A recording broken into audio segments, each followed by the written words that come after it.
We're sitting down today with contemporary Christian singer-songwriter Dave Bush. And Dave, tell us about your music. Well, it's music that is born out of personal experience as a father and husband of 25 years, and now as a worship pastor here at a local church.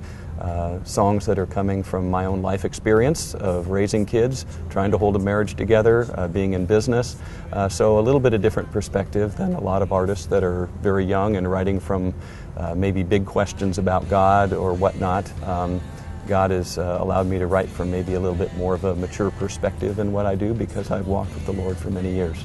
And you've actually had songs on top of the indie Christian contemporary charts. Yeah, and other charts right now. My recent single, Sunday Afternoon, has topped the independent artist, unsigned artist chart from Christian Radio Weekly. But previous releases, I've had 8 before this, and 4 of those have charted in legit charts in the top 20. Yeah. So Dave, you're not originally from Iowa, but tell us how you came here. Yeah, I'm a Southern California guy. Lived in Mission Viejo, California, between LA and San Diego. Moved here actually because I married somebody in the dairy business and started working at Anderson Erickson Dairy and ran their ice cream division for about 11 years, and then just felt God calling me out of the business world and into ministry at kind of an unusual time in my life and an unusual place. This is not the epicenter of contemporary Christian music by any stretch, but I guess God has honored that, and where it seems impossible, He's opened up doors to be able to expand that ministry to more of a national template that has opened up opportunity not only for airplay, but also for concert opportunities and worship leading opportunities around the country. Mm-hmm. And there aren't many people on the charts who are from Des Moines. There are no people on the charts who are from Des Moines. So yeah, this is a rare situation, but you know, I don't think people who are listening to the radio care where the person's from. I don't know if they care how old they are. Mm-hmm. I think what they care about is the song meet them at a place of need that is resonating with them, and is the song done well and of good quality.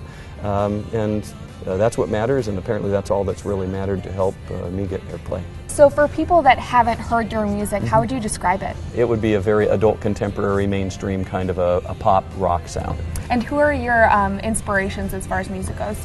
Well, actually, I go all the way back to people like Elton John and Billy Joel. I really dug that. I took piano lessons as a kid, hated it, and eventually when I was given permission to not have to take lessons anymore, was trotted over to the piano bench and started getting out songs by Elton John and Billy Joel and playing those, and then eventually writing my own stuff, and then started taking acoustic guitar lessons, and then started writing other stuff that was more acoustic guitar oriented.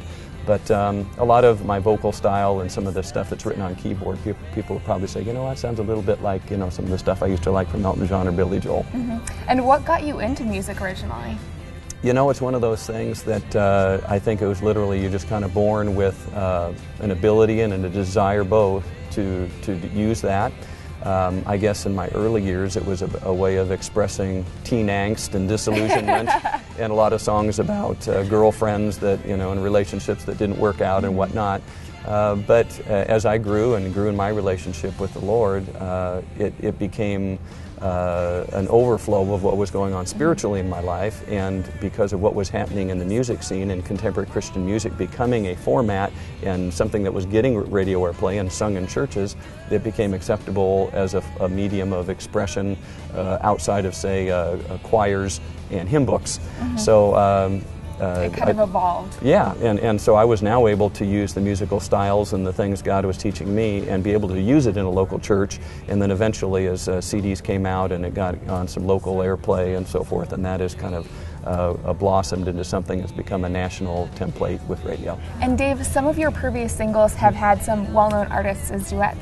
Yeah, against all odds. I've been able to partner with people like Scott Crepane and Michael O'Brien, some big names as songwriters and artists in their own right, and those singles have done very well at radio, but that's been a real privilege for kind of a nobody from Des Moines, Iowa, to be able to work with people like that. So Dave, if viewers at home want to listen to your music, download songs, buy your CD, how can they do that? Well, an easy way is to go to davidbush.com, and it's spelled like the president, not the beer, davidbush.com, and they can buy any of my CDs there. All of them are also available on iTunes, or their Wellspring out in the west side, Healing Touch bookstore on the east side over in Altoona. They can buy them at retail there as well. Well, Dave, thank you so much for joining us today. Great to be here, Cathy. Thanks for the time.